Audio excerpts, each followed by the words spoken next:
Bueno, muchas gracias a la Fundación para el Progreso por organizar este increíble seminario, esta jornada épica, no solamente porque viene Huerta de Soto, sino que porque todos mis profesores del máster y del doctorado de Economía Austríaca están acá, o la mayoría de ellos, como el profesor Miguel Ángel Alonso, profesor Felipe Bagus, un compañero como Arthur, bien, de Brasil, bien.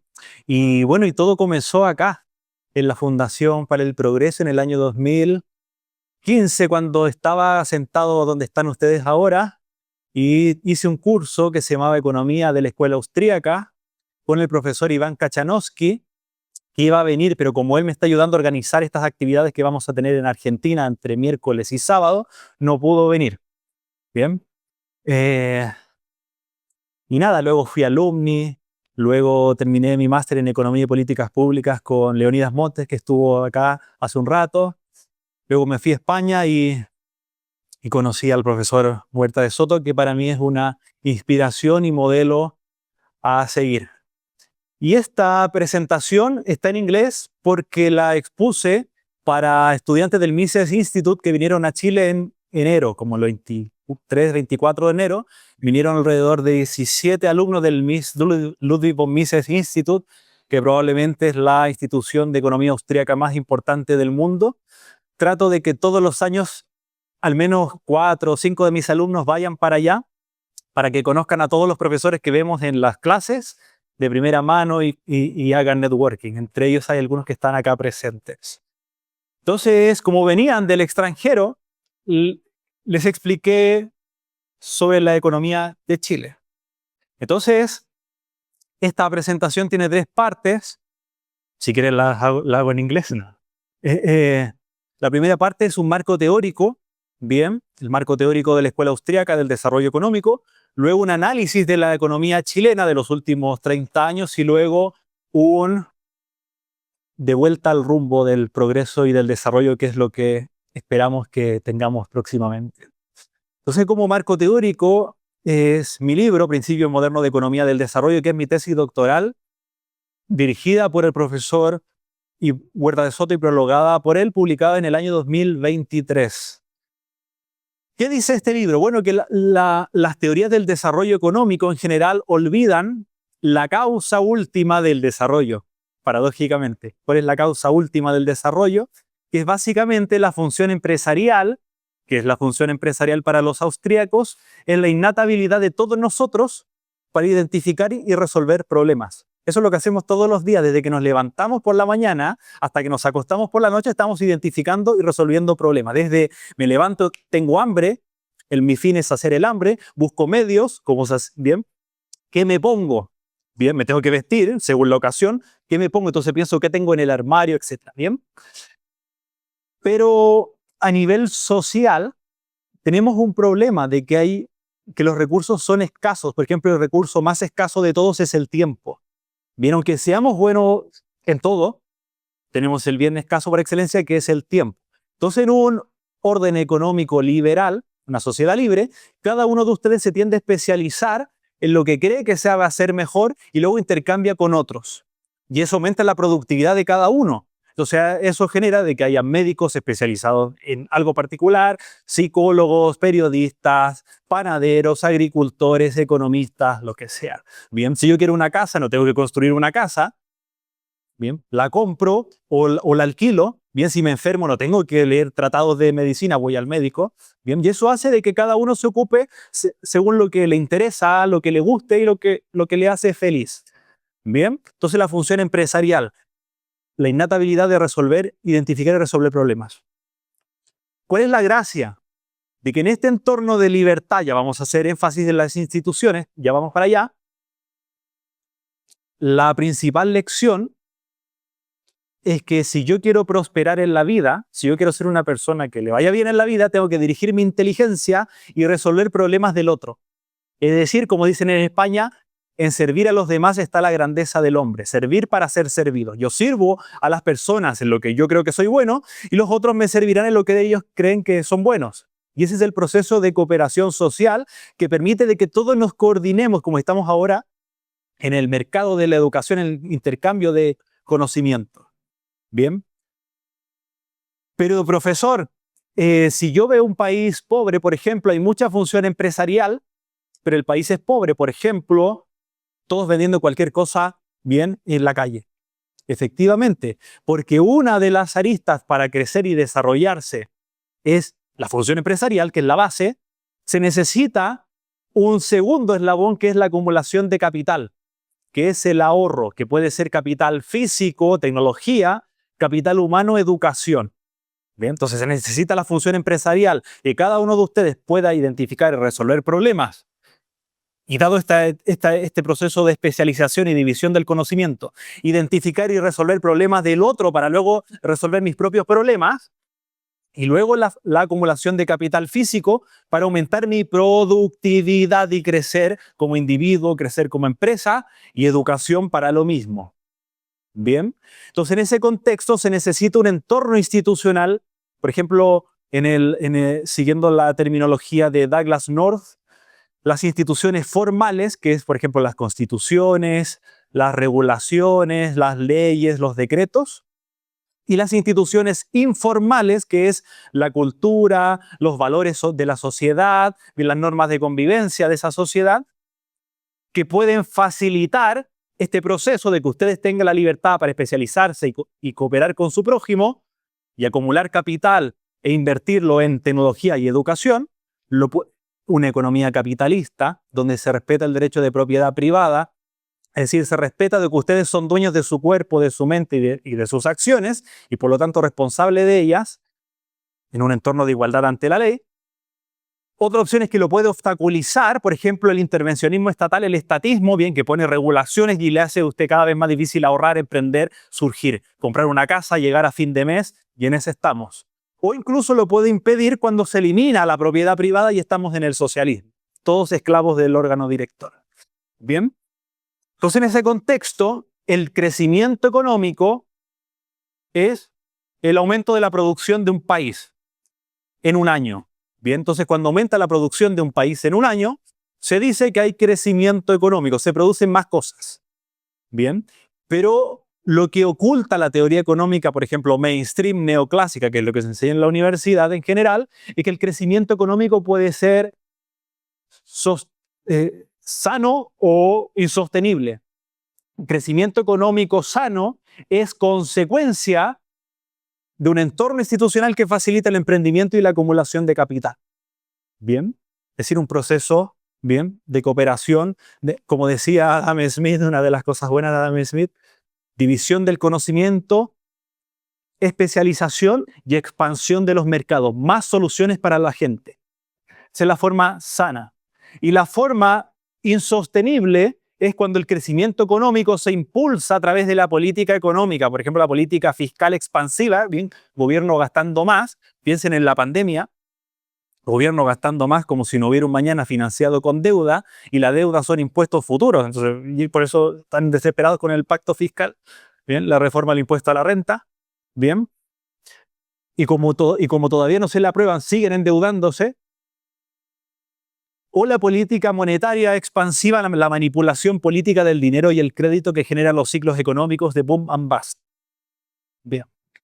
Entonces, cuando el crecimiento económico es sano, es decir, basado en el ahorro, en el emprendimiento, en la inversión genuina, se genera lo que se llama el desarrollo. El desarrollo económico es la ampliación de soluciones a los problemas humanos. El desarrollo es la ampliación de soluciones a los problemas humanos. Es decir, si el proceso de crecimiento económico es consecuencia del emprendimiento y de la acumulación de capital, quiere decir que lo que se produce en esa economía es lo que la gente quiere. Porque de vuelta, en un entorno que facilite este proceso, la única forma de que yo prospere y que cada uno de ustedes prospere en la vida es dirigir mi intelecto a resolver problemas del otro, servir para ser servidos. Bien, entonces genera este proceso armonioso de cooperación social. Y eso es lo que genera el desarrollo económico. Y el desarrollo económico va desde lo más banal, por ejemplo, ir a un supermercado y encontrar distintas marcas de papas fritas, bien, o hasta lo más sofisticado como tener distintas oportunidades laborales o distintas opciones para comprar una vivienda en distintos lugares de Santiago, qué sé yo. Bien, desde lo más básico a lo más complejo. Distintos tipos de vestimenta. Bien. Entonces, bueno, ya explicamos el tema de las instituciones, vamos a los riesgos de confiscación. Este proceso de desarrollo económico se puede truncar en la medida de que aumentan los riesgos de confiscación. ¿Qué significa eso? Un riesgo de confiscación es la posibilidad de que nos priven de nuestra propiedad. Si yo como individuo, como ciudadano chileno, percibo de que me van a privar de mi propiedad, obviamente no voy a ahorrar, no voy a invertir, bien no voy a emprender. ¿Cuáles son esos riesgos de confiscación? Impuestos y regulaciones confiscatorias que tenemos en Chile, ya vamos a ir en eso. Barreras al comercio internacional, los famosos aranceles. Manipulación política del dinero y el crédito. Deuda insostenible. Delincuencia, desigualdad ante la ley. Y cada uno de ustedes evaluará qué tenemos en Chile en mayor o menor medida y compararlo con nuestros vecinos. Entonces, la teoría económica y lo que trato de explicar en mayor detalle en mi libro es que en la medida de que este mix de riesgos de confiscaciones tienda a subir, ese país tiene menor ahorro, menor inversión, menor crecimiento económico y menor desarrollo económico. Bien, no es casualidad que, por ejemplo, a principios de los 2000, cuando Chile era uno de los 10 países con mayor libertad económica del mundo, según Fraser y Heritage, era uno de los 20 países con mayor libertad para hacer negocios, facilidad para hacer negocios, Doing Business, Banco Mundial, era uno de los 20 países con menor percepción de la corrupción, International Transparency, era uno de los 10 países con mayor competitividad fiscal, Tax Foundation. Hayamos retrocedido en todos esos índices en la última década y media. Y pasamos de crecer, por ejemplo, un 5% promedio anual desde 1990 hasta el año 2012-2013 a crecer un 2. Un 2 y luego restado el crecimiento de la población, entonces despreciable. Bien. Acá tenemos una gráfica del Working Data de la Universidad de Oxford donde analiza la evolución del PIB per cápita de Chile, Argentina, China, bien comparado con Estados Unidos y Alemania. Por ejemplo, en 1990, el PIB de Alemania era, de Estados Unidos, $40.000 per cápita y Chile 9.000. O sea, ve una brecha muy grande. Bien. Sin embargo, en el año 2022 esa brecha se acortó sustancialmente de 25.000 a 64.000. Bien, aumentó. Por lo tanto, quiere decir que la brecha de lo que se produce en un país en un año entre Chile y Estados Unidos se acortó. Es decir, que lo hicimos bien, relativamente bien. Desde el año 1990, bien. Bueno, y acá podemos ver, por ejemplo, el estancamiento económico desde el año 2014 con las reformas de Michelle Bachelet. Bien, dejamos de crecer y nos estancamos, 2% promedio anual. Bien, y eso está ajustado por inflación. Segundo tema es la productividad. ¿Por qué es clave la productividad? Porque los salarios de los trabajadores en Chile y en el mundo se determina por la productividad. ¿Cuánto contribuyo yo a la empresa? Bien, en términos simples. ¿Cuánto contribuyo yo? Si entre más contribuya yo a la producción total de la empresa, mi salario va a ser mayor. Por eso un gerente general gana 20 veces más que la persona con menor rango en la empresa, porque si la persona con menor, por ejemplo en la universidad, si yo cometo un error, bueno, me sacan y ponen a otro profesor. Pero si el rector comete un error, puede hacer incluso quebrar la universidad. ¿Bien? Entonces acá se repite la misma historia. De hecho, las brechas porcentuales son exactamente iguales a las anteriores del PIB per cápita con la productividad. En Chile, entonces, aumentó la productividad laboral y en la última década se estancó. No es casualidad que los salarios de la mayoría de los chilenos, especialmente de los 4 o 5 primeros quintiles, que son los más vulnerables, se haya estancado. De hecho, más de la mitad de los trabajadores en Chile gana menos de 550.000 pesos. Bien, el 70% de los chilenos gana menos de 826.000 pesos. Bien, compárenlo con cuánto pagamos nosotros de dividendo o de arriendo. Bien, y luego hay que comer, transportarse, vestirse, ¿vale? Invivible, invivible. Bien, acá tenemos una una comparación entre el aumento del crecimiento económico de los países y las horas que trabajan los trabajadores en esos países. Y podemos ver que en la medida de que los países son más ricos, trabajan menos. Y en la medida que los países son más pobres, trabajan más horas, hombre. Es decir, evidencia empírica para refutar y enterrar la teoría marxista, bien, de la explotación. ¿Cómo puede ser posible que en los países, en la medida que es más rico, la gente trabaja menos y gana más? ¿Por qué? ¿Por qué? ¿Por qué creen? Productividad. ¿Y de qué depende la productividad? De la inversión. ¿Y de cómo? ¿Inversión en qué? Bienes de capital físico, tecnología, viene de capital humano, educación. ¿Y cómo se financia la inversión? Con ahorro. ¿Y cómo se ahorra? Con un entorno institucional que lo facilita. Bien, perfecto. No es casualidad que los países más ricos sean precisamente los que tienen mayor libertad económica, mayor facilidad para hacer negocios, menor percepción de la corrupción, etc. Bien. Desarrollo humano y crecimiento económico. Es decir, los países en la medida de que crecen más, tienen mayor desarrollo humano. Es decir, la gente vive más. La gente muere menos, hay menor mortalidad infantil. Hay menor brecha salarial, por ejemplo, entre hombres y mujeres. Bien. Tienen mayores años de escolaridad, la gente estudia más en esos países. Bien. Y lo contrario también se replica. Los países que crecen poco, bien, tienen desarrollo humano bajo, viven menos, etc. La pobreza, este dato es brutal. Compara, Chile en 1987 versus la actualidad. En 1987, el 75% de la población en Chile ganaba menos de $10 por día. ¿Por qué es importante? Bueno, está ajustado a la inflación de hoy, a los precios de hoy. ¿Por qué es importante? Porque eso cuesta, por ejemplo, un almuerzo, 10.000 pesos. ¿Bien? Bueno, en general cuesta más, pero supongamos 10.000 pesos. 75% no tenían para un plato de comida por día. Y en el 2022 bajó a 13%, 13,8%. Esa es la pobreza real, bueno, según lo que queramos medir. Bien, no el 6,8 que es una mentira, es una ficción.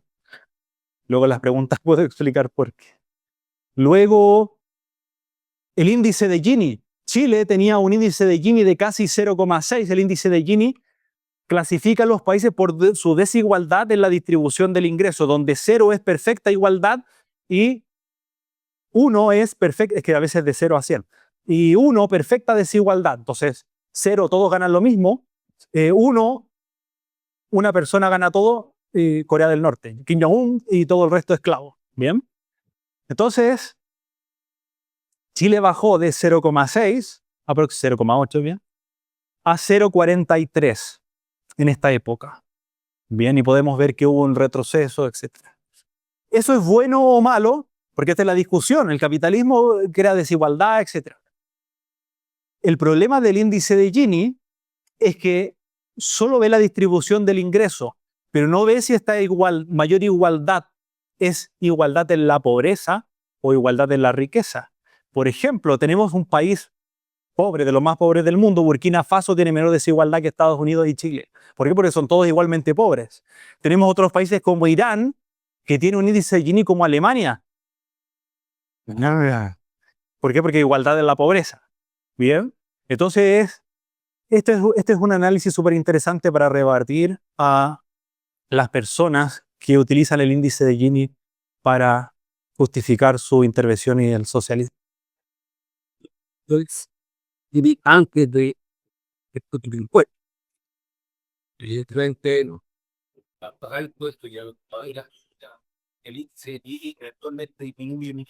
dice luego de impuestos y beneficios. Sí, sí. Luego de impuestos y beneficios. Sí. De esa receta si quiere entonces que en inserir individuo habrían pobres, habrían ricos que se habrían empobrecido. No sé, hay que darle una segunda lectura. Lo que quiero decir es que la reducción del Gini no es bueno ni malo per se, porque puede estar indicando que hay mayor igualdad en la pobreza o mayor igualdad en la riqueza, como el caso de Irán y Alemania. Bien.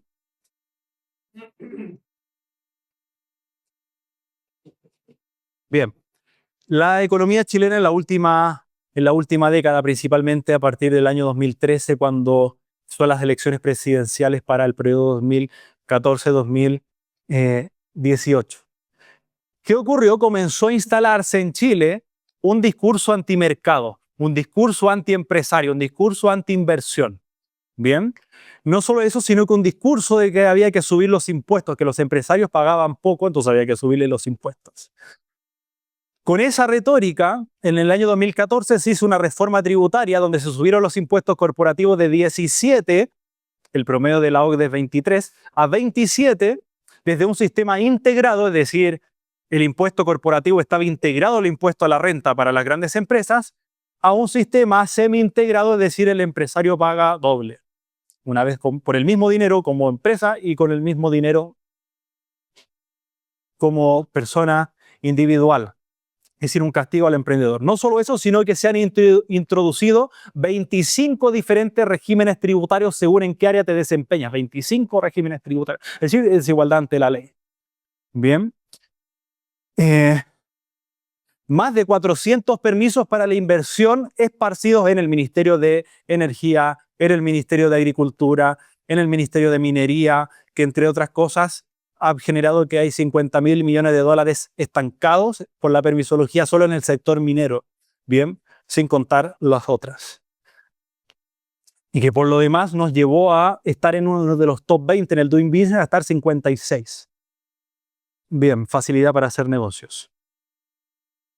Entonces el primer problema es las políticas antimercado, el discurso antimercado y la subida de impuestos, que nos hizo menos competitivo a nivel global. Luego, déficit fiscal. Chile, luego del retorno a la democracia, se caracterizó por tener superávit fiscal, es decir, el gobierno gastaba menos de lo que ingresaba. De hecho, el promedio de superávit fiscal del 90 al 2013 fue 1,5%, es decir, teníamos mucho superávit. De hecho, fue tanto así que cuando fue la crisis asiática, el gobierno no se endeudó ni subió impuestos, lo financió con el superávit fiscal para dar ayudas a las empresas y a las familias que estaban sufriendo por la crisis asiática. A pasar a un déficit persistente de menos 2,8. Bien, actualmente es 2,9. Bien. Maquillado por las transferencias de Corfo, pero eso es como pedirle prestado a mi esposa que me ayude a pagar el cupo mínimo de la tarjeta, pero el próximo mes tengo que pagar lo mismo. Tengo que pagar igual. Luego la deuda como porcentaje del PIB era un 4% en el año 2013, o sea, 2007, y lo multiplicamos por más de 10 y estamos en 43, 44%. ¿Qué pasa si el gobierno se comienza a endeudar más? Empieza a absorber la oferta de fondos prestables en la economía, que es lo que ustedes necesitan para emprender, por ejemplo, el crédito comercial, o lo que necesitan para comprar una vivienda, crédito hipotecario. Entonces, si el gobierno avanza sobre los fondos prestables, para todo el resto de nosotros nos suben las condiciones financieras, son más hostiles. ¿Bien? Entonces, más caro emprender, más caro comprarse una casa y eso es lo que estamos viviendo en la actualidad. Inflación, 5% promedio anual en la última década, siendo que la meta del Banco Central es 3% o menos. Bien. Punto 3, la inmigración y el crimen, que pasó del 2% de la población al 10%, comenzaron al 10% de la población, pero son los formales, sin contar los indocumentados. No solo eso, sino que en la última década, principalmente en los últimos 6 años, se han introducido delitos que antes no existían en Chile, como el secuestro, el sicariato, la extorsión, que eso no existía en Chile. Bien. Poblaciones enteras en comunas de nuestro país, o ayuntamientos, los que son de España, bien, tomadas por el narcotráfico y el crimen organizado, que entraron de manera ilegal por la frontera con Bolivia, y como no se les pide identificación, porque los están esperando los grupos de jesuitas, etc., los están esperando con buses y los van transportando hasta Santiago y hasta el sur, y no les preguntan quiénes son. Entonces luego ellos llegan, y luego se van juntando con su grupito y van creciendo. ¿Bien? Bien. Los portonazos, las encerronas, etc. Y finalmente el punto 4 es el aumento sostenido del costo de la vida. De hecho, antes del estallido social o delictual, como le quieran llamar, La benzina de 95 octanos estaba alrededor de 750 pesos y actualmente está 1.200, 1.300 pesos. Es decir, casi el 100% de aumento. De hecho, solo en los 5 años, el arroz subió 80%, el pan 60%, el queso 60%, los huevos 100%, el pollo 60%, el yogur, bien. La gasolina, bueno, y puso un 72%, el papel higiénico 40%, el detergente 31%, la electricidad un 70%, pero esta idea de dato es antes de las recientes subidas. Bien, que el doble de eso. De hecho, más del 52% de la canasta básica ha aumentado sus precios significativamente entre un 80 y un 100% en los últimos 5 años. Bien. Y como les decía antes, la mitad de los trabajadores en Chile gana menos de 550.000 pesos. Es decir, llegar a fin de mes y comprar una propiedad es una tarea titánica, donde un tercio de los trabajadores están en el mercado informal, no porque no quieren, sino porque no hay oportunidades laborales. Bien. Y así pasamos de ser el referente de América Latina, bien, ahora estar mirando a Argentina. Bien. ¿Cómo podemos volver al camino de la prosperidad? Primero, cortar impuestos, bien, y tener un discurso y políticas pro mercado sin concesiones, como dijo el profesor Huerta de Soto en el almuerzo. Promover, por ejemplo, reducir el impuesto corporativo. Se podría reducir fácilmente en el primer año del próximo gobierno de 27 a 20 para las grandes empresas y de 25 a 12,5 para las MIPYMES. Bien. No solo eso, sino que se puede integrar, por ejemplo, un régimen de depreciación instantánea para que las MIPYMES, si invierten en bien de capital, lo pueden descontar hoy completamente de impuesto corporativo y pagar menos impuestos hoy. Bien. Además, se puede, por ejemplo, eliminar el impuesto a la herencia para facilitar las empresas familiares, la continuidad del crecimiento de la empresa familiar, eliminar el impuesto al capital, que es un 10% a las transacciones bursátiles. De hecho, la semana pasada tuvimos un encuentro con el sector financiero, entre ellos estaban todos los dueños de las AFP, y les comentaba esto, de eliminar el impuesto, el capital tax, y decían, está perfecto, porque eso haría de que los chilenos tuvieran mayor pensión, porque como las AFP transan en bolsa, tienen que pagar impuestos y capital. Bien. No se puede, ya voy a explicar, inicialmente no se puede. Voy a explicar por qué. Porque te da incertidumbre sobre tu recaudación y tenemos que eliminar el déficit fiscal, que es un 2,9% sí o sí, y pagar esta reforma que cuesta 1,2% del PIB. Entonces necesitas inicialmente tener certeza de lo que vas a recaudar y luego el próximo gobierno la va a tener muy fácil para introducir el FUT o incluso bajar más las tasas. Exactamente, para allá vamos. Además, introducir un régimen de invariabilidad fiscal por 50 años para que ningún político pueda crear impuestos ni subir tasas, solo eliminar o bajar. Y eso puede ser por ley y puede ser, como lo hizo Milei con el RIGI, y también puede ser reforma constitucional, aprovechando que son 4/7.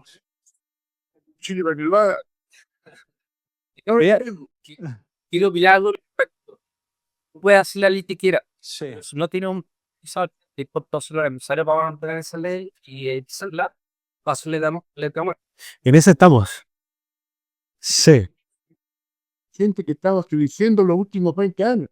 No sé. El progreso, el 99% no entiende nada de lo que necesita. Sí. Pero ya vamos a esa estrategia, ya vamos a la estrategia. El tercer punto es lograr un superávit fiscal. Entonces, para tener un superávit fiscal tienes que reducir el gasto público en al menos un 4,5% para eliminar el déficit y financiar la reforma tributaria.